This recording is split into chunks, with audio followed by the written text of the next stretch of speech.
Okay, let's just jump right in. There's a word out there that honestly, it acts like a conversational grenade. Oh, absolutely. You drop it into a discussion, maybe you're at dinner, maybe you're just chatting with coworkers, and everything just stops. The whole temperature of the room changes. It does, and everyone thinks they know exactly what you mean. The word immediately brings up these really vivid, usually pretty terrifying images. Matching robes, for sure. Matching rows, isolated compounds out in the middle of nowhere, charismatic leaders who, for some reason, are always wearing sunglasses indoors. And maybe a spaceship hiding behind a comet. That's a classic. Right. It's arguably one of the most loaded words we have. It carries a weight that very few other words do. I'm talking, of course, about the word cult. It is the bread and butter of true crime, of endless podcast series, of hushed gossip. If you call something a cult, you're not just describing it. No, you're condemning it. You're condemning it. You're saying, this thing is dangerous, it's irrational, and the people inside have completely lost their minds. But here's the thing that gets really complicated and honestly a little frustrating when you dig in. When you actually try to pin down what a cult is, I mean, from a strict legal or sociological standpoint, the whole concept, it just starts to slip through your fingers. It does. It's incredibly elusive. Right. And that's not just because the groups themselves can be secretive, though that's part of it. Right. It's because the word cult itself is what the scholar Susanna Crockford calls a shapeshifter. Shapeshifter. Yeah. She argues that, as an analytical term, it resists any kind of rigorous definition. It just semantically morphs depending on who's using it and why. Okay, that's a great image. Let's drill into that for a second. A shapeshifter changes its form to suit its needs. So you're saying the word cult puts on a different costume depending on who's shouting it. Precisely. Just think about the different people involved. For a concerned parent, a cult is this group that's taking their kid away, right? Changing their personality, convincing them to drop out of school. The family is the victim. Right. But for a government, a cult might be a group that's challenging state authority. They're not paying taxes. Maybe they're stockpiling weapons. A threat to the state. A threat to the state. And then for a theologian, a pastor, a cult is something else entirely. It's heresy. It's a group that's misinterpreting the holy book. So the parent sees danger, the government sees sedition, and the priest sees a theological error. But they're all using the same four-letter word. Exactly. And that's the central tension we're going to explore. Cult is almost never a neutral descriptive label. It's a weapon. It's a weapon. When you use it, you're trying to delegitimize something. You're pushing it outside the circle of what we consider normal or acceptable. Which makes our job today pretty difficult. The whole mission for this deep dive is to try and disarm that weapon. Or at least, take it apart to see how it works. Lay the pieces out on the table. Yeah.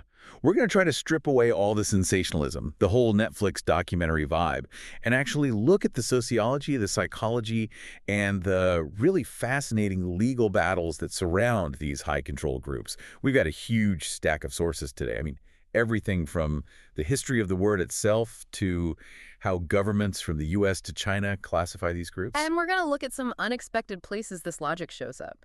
Because if we just stick to the robes and compounds image, we miss the bigger picture. We're going to talk about political movements and, I think most surprisingly for a lot of people, the corporate world. Okay, that's the part that really made me stop and reread the notes.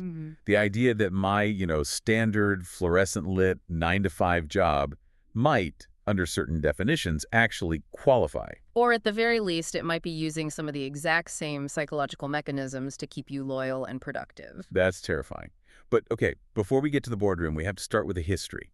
Because this word, believe it or not, did not always mean scary group of brainwashed people. And not at all. If we go back far enough, calling someone part of a cult was what? A compliment. Or at least just a neutral description. If we go all the way back, the Latin root is cultus. And cultus simply means worship. It's related to words like cultivate, as in a garden, or culture. Cultivate. That sounds so benign. Ah. It sounds like you're just tending to something. And that's essentially what it meant. Care, tending, devotion. In ancient Rome, being part of a cult was completely normal. In fact, it was often your civic duty. Really? Yeah, you had the imperial cult, which was the set of rituals and devotional practices directed at the emperor. So I feel Roman senator, I wake up, put on my toga, and I say, honey, I'm off to the cult. You wouldn't use the English word, but yeah, essentially. You were going to perform your cultus. It didn't mean you were deviant or on the fringe. It just meant you were participating in the state-sanctioned religion. So the cult was the mainstream. It was the mainstream. You got into trouble if you didn't participate in the imperial cult. That was seen as subversive. Okay, so when did the vibe shift? I mean, obviously we are not using it that way anymore. When did it go from devotional practice to excessive, dangerous devotion? That shift really starts picking up steam in the 19th century. That's when you start to see the word used to mean excessive devotion. And it wasn't always religious. You might hear about a cult of beauty or a cult of personality. Okay, so more metaphorical use. Exactly. But the real weaponization of the term, the way we use it today to label a group as deviant and dangerous, that's largely a 20th century thing. It became a convenient way for society to draw a line in the sand. On this side is religion, which is good and safe and normal. And on that side is cult, which is weird and foreign and threatening. But that line, I mean, if you look at it objectively, it's incredibly blurry, isn't it? One person's intense spiritual experience is another person's creepy ritual. That's the million-dollar question. And because it's so subjective, it's a huge problem for scholars. Benjamin E. Zeller, who's a prominent researcher in this area, has a really scathing critique of how we use the word. What's he say? He basically says, labeling any group with which one disagrees and considers deviant as a cult is not scholarship. He's just calling it name-calling. It's not science. It is. He's saying if you can't define it objectively, you can't study it objectively. If cult just means religion I don't like, then we're not learning anything about how these groups actually work. We're just learning about the prejudices of the person speaking. So if the word is basically useless for scholars, why are we still talking about it? Does it have any utility left at all? Well, Susanna Crockford, who we mentioned earlier, she suggests what she calls the least subjective definition, and I think this is pretty useful. Okay. She says a cult is a group that is self-consciously building a new form of society, which the rest of the existing society rejects. Building a new form of society. Okay, that puts a different spin on it. It's not just about worshiping a guy in a robe. It's about a total rejection of the status quo. Right. They're trying to opt out of the current world and build their own distinct version. And because they're rejecting the existing society, well, the existing society naturally rejects them right back. It's a feedback loop. A total feedback loop. The more the group withdraws, the more society attacks it. The more society attacks, the more the group withdraws and becomes more extreme. But because the word cult became so radioactive, scholars in the 70s, they mostly abandoned it, right? Yeah. They just realized they couldn't have a serious conversation using what was basically an insult. They did. You'll almost never hear a modern sociologist use the word cult without heavy air quotes. The term that took over in academia is New Religious Movement, or NRM. NRM. It sounds so sterile. It does. Mom, Dad, I'm not joining a cult. I'm joining a new religious movement. Sounds like something you'd file paperwork for. It is clinical, but that's entirely the point. It's supposed to be neutral. It allows you to study a group's beliefs and behaviors without starting from the assumption that they're evil. And this isn't just about being polite or academic, is it? The label itself can have real-world, dangerous consequences. Oh, absolutely. The religious scholar Catherine Wessinger argues that the cult label is dehumanizing, and that dehumanization can be fatal. You're talking about Waco, aren't you? Waco is the prime example. The siege of the Branch Davidians in 1993. Wessinger and other scholars argue that because the media, the government, everyone labeled them a cult, it created this narrative that the people inside were not rational human beings. They were brainwashed zombies. And you don't negotiate with zombies. You don't. If you believe the people inside are mind-controlled automatons, you assume they can't be reasoned with. You stop seeing them as families, as mothers and children with non-mainstream beliefs, and you start seeing them as a threat to be neutralized. Wow. And that mindset, that escalation, contributed directly to the tragedy that led to so many deaths, including many children. That's a sobering thought. The label itself can become a catalyst for violence because it strips away all legitimacy. If they're a cult, they don't have rights, they have programming. It creates a permission structure for extreme action. Whether that action is a government raid or, on a smaller scale, a family kidnapping their adult child for deprogramming. Okay, let me play devil's advocate for a second. Please. I get the academic need for neutrality. New religious movement is safer. But if I'm walking down the street and someone in a robe tries to sell me a flower and tells me the world is ending next Tuesday unless I sign over my house, I'm not thinking, what a fascinating NRM. Right, you're thinking cult. I'm thinking cult. So if the experts aren't using the C word, how do they organize these groups? Because they're not all the same, right? Yeah. A bunch of UFO enthusiasts isn't the same as a group stockpiling nerve gas. You're absolutely right. And sociology has some really fascinating ways of categorizing them that go beyond just good or bad.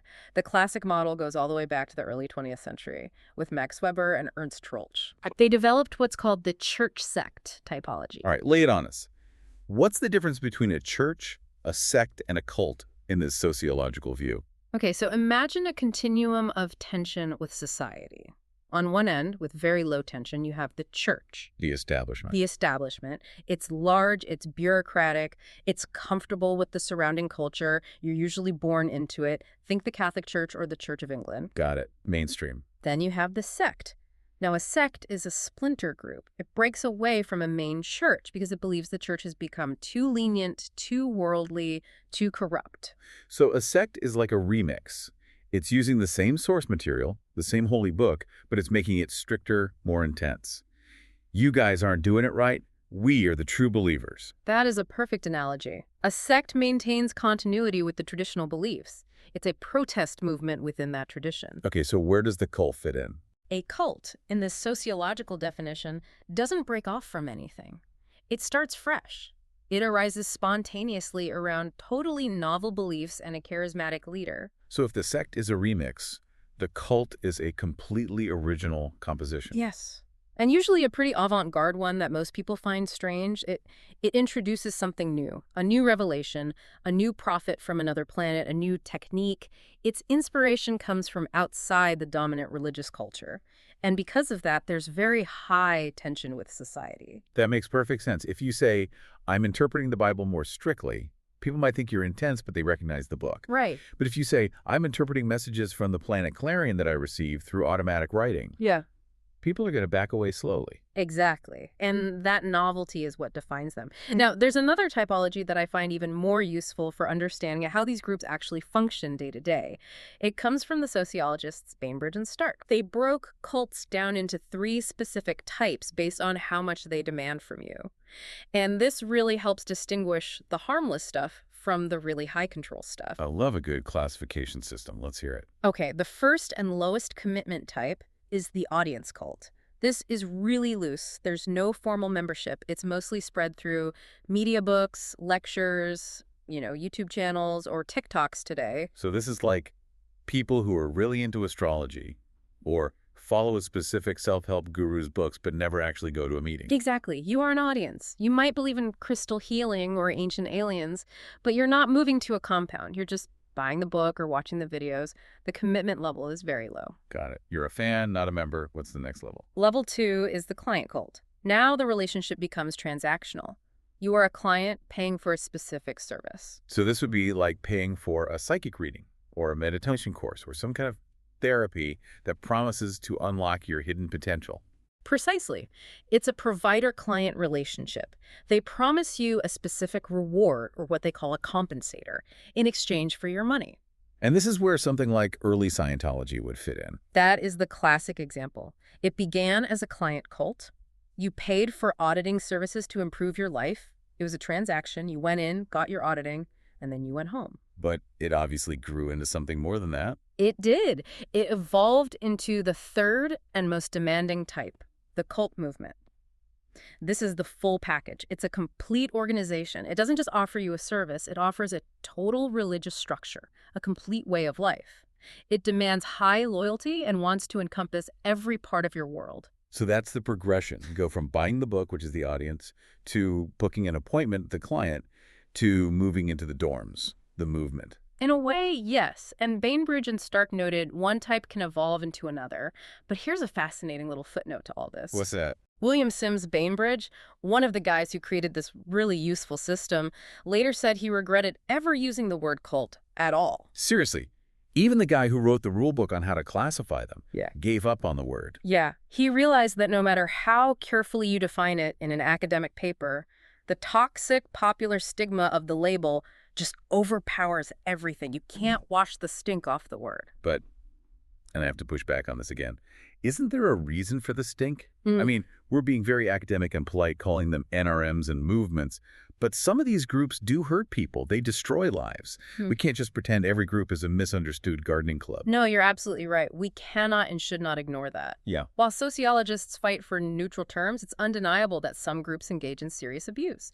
And this leads us to the concept of the destructive cult. Okay, now we're getting into the territory that most people think of when they hear the word. What separates a destructive cult from just a weird one? The focus here shifts from what they believe to how they behave. Michael Langone, who is a major figure in the anti-cult movement, defines a destructive cult as a group that is highly manipulative and exploits its members, causing psychological, financial, and sometimes physical harm. So it doesn't matter if they believe the moon is made of cheese. That's fine. But if the group's leader, the Cheese King, forces you to cut off your family and sign over your life savings, that's destructive. Exactly. The belief is irrelevant. The harm is the issue. Eli Shapiro lists characteristics like loss of personal identity, estrangement from family, and pronounced mental control. It's effectively a sociopathic system.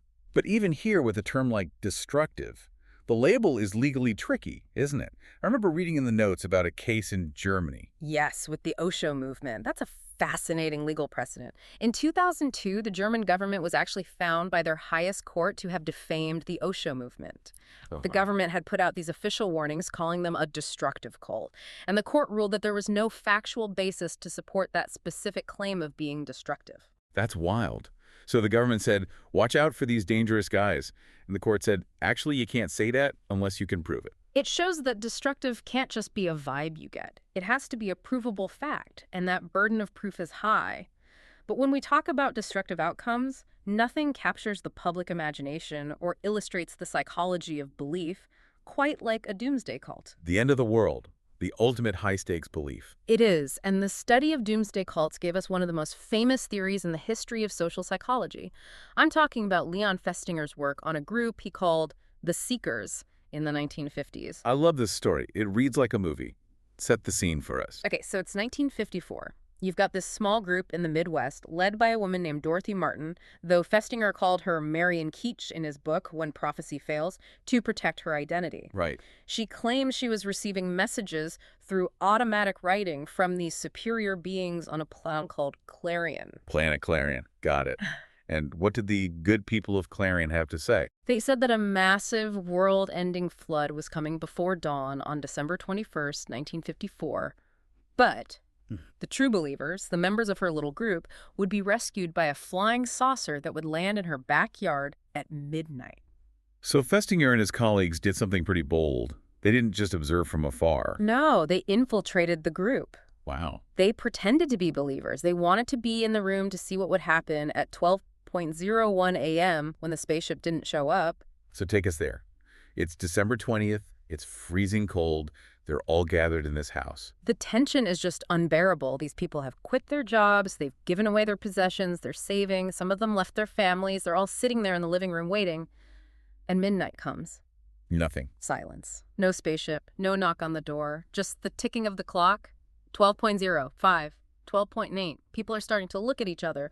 One member points out another clock in the room is a few minutes faster, so maybe that's the right one. Grasping at straws. Totally. 1.00 a.m., 2.0 a.m. The despair starts to set in. People are crying. They are facing the total and complete collapse of their entire reality. This is the moment where logic would say they should just pack up and go home. Well, we were wrong. Dorothy's crazy. Let's try to get our jobs back. Logically, yes, but that's not how psychology works. At 4:45 in the morning, Dorothy Martin gets a new message from Clarion. Of course she does. And the message says that the little group, by sitting there all night long with so much faith, had spread so much light that God had decided to call off the flood and save the world. Wow, what a pivot. We didn't fail. We succeeded so hard that we changed the plan. Exactly. And here is the truly incredible part. Instead of realizing they had been duped, the members became more committed. More. Before this night, they were secretive. They avoided the press. After this new message, they started calling the newspapers. They went out to proselytize.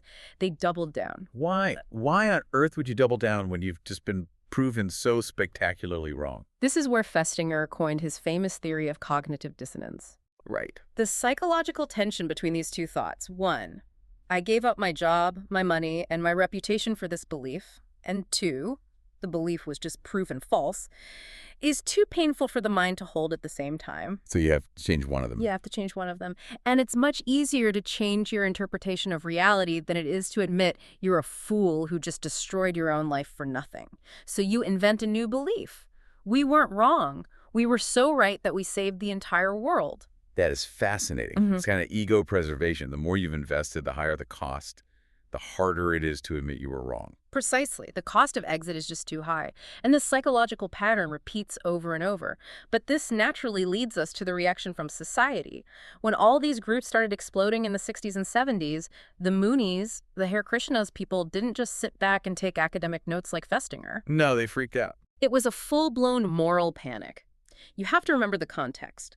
The 60s counterculture had already shaken up the American family, and now parents were seeing their kids drop out of college, shave their heads, wear robes, and chants in airports. This gave rise to the anti-cult movement, or ACM. But the ACM wasn't just one monolithic thing, was it?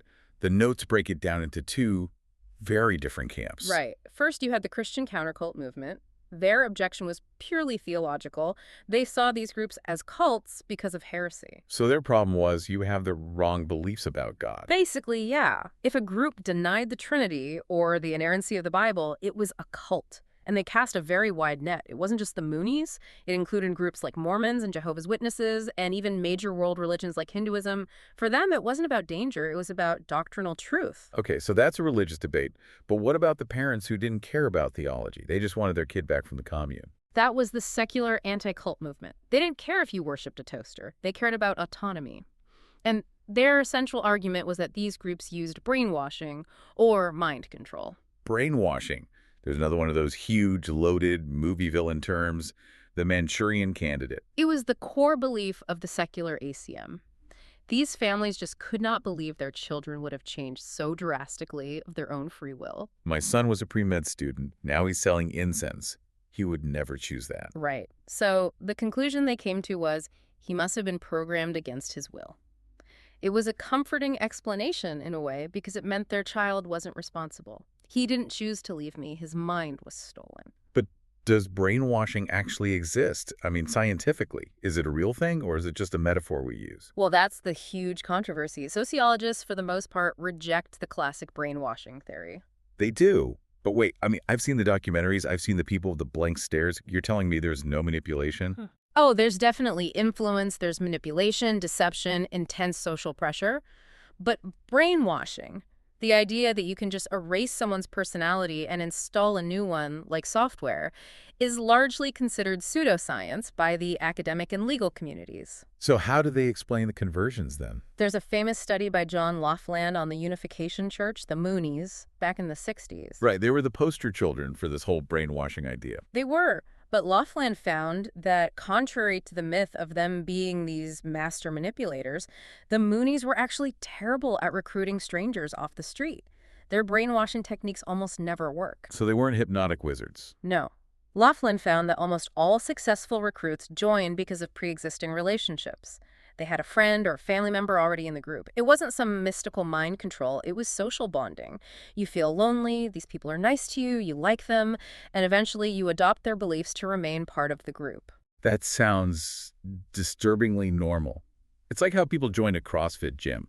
Your buddy goes, and 3 months later you're talking about WODs and eating paleo, and you've adopted a whole new identity. It is the exact same social mechanism, but because the consequences in a high-control group are so much more severe, the secular ACM took these extreme measures. They started practicing deprogramming. Which was, let's be honest, kidnapping. Legally, yes. Parents would hire these guys to physically snatch their adult children off the street, throw them in a van, take them to a motel room, and basically badger them for days or weeks until they renounced their faith. That's just unbelievable. Committing a felony to save someone from a group you think is, like, immoral. It was a chaotic, legally murky time. But before we get into the court battles this all created, I want to widen the lens a bit. We've been talking almost exclusively about religion. But can a cult exist without a god? This is where I think this deep dive gets really relevant for a lot of our listeners. The idea of joining a religious compound feels very distant. But joining a movement or a company, That feels much closer to home. Absolutely. Because the structures of high control, the charismatic leader, the us versus them worldview, the demand for purity, they aren't unique to religion. We see them very clearly in political cults. And the notes mention this happens on both the far left and the far right. It does. A political cult's main interest is ideology and political action, but the internal dynamic is identical. You have a leader who cannot be questioned. If you disagree with the party line, you're not just wrong, you're a traitor. You're a counter-revolutionary or a rhino or whatever the insult of the day is. You're encouraged to cut ties with friends and family who aren't pure. It's the same playbook, just different costumes. Instead of robes, it might be Maggie hats or black block gear. The demand is total, unquestioning loyalty. Dennis Turish and Tim Woolforth wrote a great book about this called On the Edge, and they argue that it's the rigidity that makes it cult-like, not the specific political goal. But here's the one that really made me sit up straight. Corporate cultism. The idea that a company can be a cult and not a scam company. We're talking successful blue-chip companies. This comes from some really surprising research. Jim Collins and Jerry Porras wrote a hugely famous business book called Built to Last. Oh, yeah, I know that book. It's like a Bible in the business world. It's all about how to build a great, enduring company. It is. But if you read it closely, they studied these visionary companies, Disney, IBM, Procter & Gamble, and they found that many of these hyper-successful companies have what Collins and Porras explicitly call cult-like cultures. Wait. So the book is saying being cult-like is a good thing for business. In terms of longevity and profit, they argue yes. They identified these key traits: a fervently held ideology, intense indoctrination for new hires, a sense of elitism, and what they call tightness of fit. Tightness of fit. That sounds like some terrifying HR jargon. Break that down for me. It means you either belong or you don't. There's no middle ground. If you fit the culture, you're embraced, you're promoted, you feel a sense of purpose. If you don't fit, you are ejected like a virus. Okay. Think about the onboarding process at some of these places. It's not just filling out forms. It's Disney University. It's learning the company songs, which IBM literally used to have. It's learning a whole special vocabulary that only insiders understand. Like at Disney, you're not an employee, you're a cast member. You're not at work, you're on stage. Exactly. Or at Amazon, where there's an obsession with the leadership principles. Or some of these tech startups where you're expected to sleep under your desk and talk constantly about changing the world when you're really just, optimizing ad clicks. I'm thinking of WeWork here. The whole We generation. The mandatory summer camps. The charismatic leader, Adam Newman, walking around barefoot telling everyone they were elevating the world's consciousness by subletting office space. A perfect modern example of a corporate cult. It's cultism applied directly to capitalism. The company engineers devotion to boost productivity. Instead of promising you salvation in the next life, they promise you stock options and impact in this one. And the control mechanism is social pressure. Totally. If you leave at 5 p.m., you're not just an employee with good work-life balance. You are not committed to the mission. You're letting the family down. That is so insidious. Because in a religion, you kind of expect a demand for your soul. But in a job, it's supposed to be a transaction. Time for money. These companies want your soul and your time. And Built to Last argues this cult-like culture creates this intense sense of elitism. We are the best, everyone else is mediocre. That binds people together and makes them work harder. But it also makes them blind to any outside criticism. Which explains why so many of these companies have massive scandals or eventually implode. Everyone inside is drinking the Kool-Aid or the free cold brew on tap, and nobody's willing to question the leader. It's the dark side of a strong community. The very things that make a group cohesive and effective are the same things that can make it controlling and dangerous. So if these dynamics are everywhere, in our religions, our politics, our offices, how do governments even begin to handle them? You can't just ban being really into your job, but you also have to protect people. And this is where we see a complete global patchwork of policies. Every country handles the cult problem differently, based on its own unique history and values. Let's start with the United States. We've got the First Amendment. Yeah. Freedom of belief is a pretty big deal here. The U.S. approach is almost entirely defined by the First Amendment. Freedom of belief is absolute. You can believe the flying spaghetti monster is God. You can believe the world ends tomorrow. The government cannot touch you for your thoughts. But they can touch you if you break the law, right? If your belief system involves tax fraud, they can still come after you for tax fraud. Correct. Your belief is protected. Your conduct is regulated. If you commit fraud or abuse, you get prosecuted for that crime, not for being in a cult. But there was a huge turning point regarding that brainwashing defense we talked about. Okay. In 1990, there was a landmark case called United States v. Fishman. What happened there? This was a pivotal moment. Stephen Fishman was a member of the Church of Scientology accused of mail fraud, and his defense was going to be that he wasn't responsible because he had been brainwashed by the church. The devil made me do it. But the devil in this case is L. Ron Hubbard. Pretty much. His lawyers wanted to bring in expert witnesses to testify about the power of brainwashing, but the court had to decide. Is brainwashing a scientifically accepted theory? And what was the verdict? The court said no. They looked at the consensus from the American Psychological Association and the American Sociological Association, and they found that the overwhelming majority of scholars did not accept brainwashing as a valid scientific concept, so they ruled the testimony inadmissible. That is a massive decision. It basically killed the I was brainwashed defense in America. It did. It essentially established that, in the eyes of U.S. law, you can't use brainwashing as a legal defense, and the state can't use it to prosecute a group. The law operates on the assumption that you have free will, even if you're in a high-pressure environment. So in the U.S., you have the freedom to join, and you have the responsibility for what you do once you're in. Yes. But if we hop over to Europe, the story is completely different. Europe is very divided on this. So who are the hardliners? France and Belgium. They took a very aggressive state-led approach. France created a government agency, Miviludes, specifically to monitor and combat what they call sectarian aberrations. They've even published lists of groups they consider dangerous. Why are they so much stricter than the U.S.? A lot of it comes down to historical trauma, specifically the Order of the Solar Temple tragedies in the mid-90s. Yeah. That was a group that had mass suicides and murders in Switzerland and Canada, but it had very strong French connections. It deeply shocked the Francophone world. And the state decided it had a duty to protect its citizens from mental manipulation. So in France, the government basically says, we will decide what's a safe religion and what's a dangerous sect. It's a much more paternalistic approach. Exactly. They prioritized protection from harm over freedom of belief in that particular balance, whereas countries like Sweden and Italy have taken a much more cautious U.S.-style stance. Now let's pivot to China, because there the language is totally different and the stakes are incredibly high. Mm-hmm. We're not talking about lawsuits. We're talking about prison camps. Right. In China, the key term is geijiao. This often gets translated in Western media as evil cult, but that's a bit of a mistranslation. A more accurate rendering is heterodox teachings. Heterodox, so different from the standard, Yeah. the orthodox.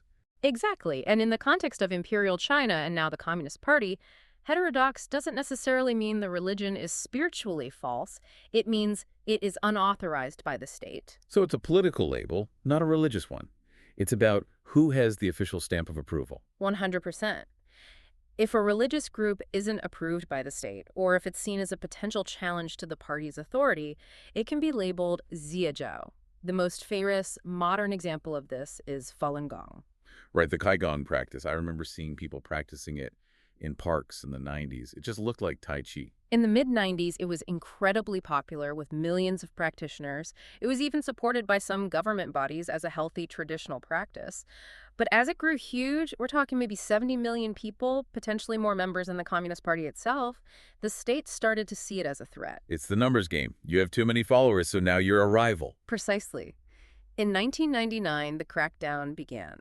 The government retrospectively labeled Falun Gong a Ziyazhou to justify this massive suppression campaign. But do international scholars agree?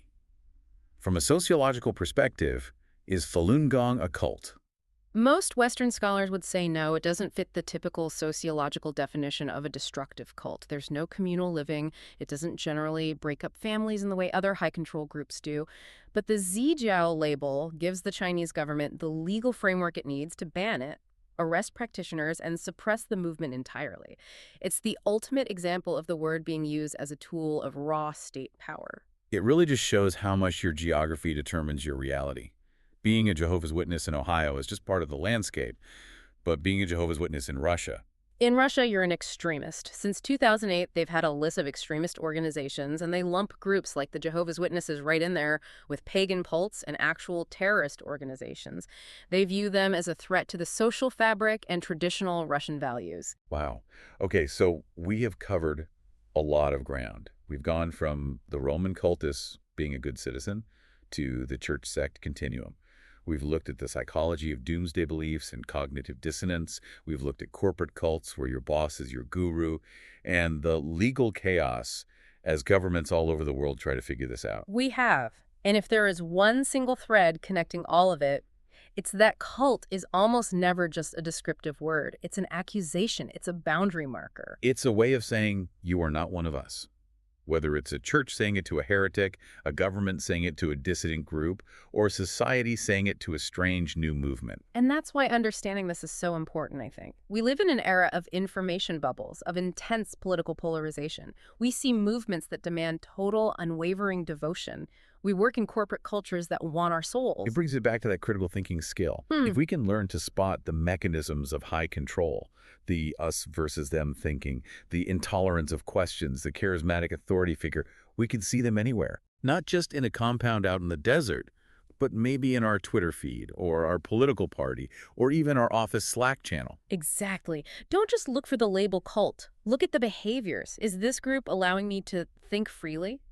Am I allowed to question things? Can I leave with my dignity and my relationships intact? Or is the cost of exit the complete destruction of my life? That's the real test, isn't it? Not do they wear funny clothes, but can I walk away? The freedom to leave is the ultimate proof of freedom. Before we wrap this up, I want to leave our listeners with one final thought that was kind of lurking in the background of all this sociology. We talked about how cults are, by definition, new religions. The original compositions. Well, sociologists often suggest that cults, or NRMs, are basically the research and development department of religion. That is a brilliant way to put it.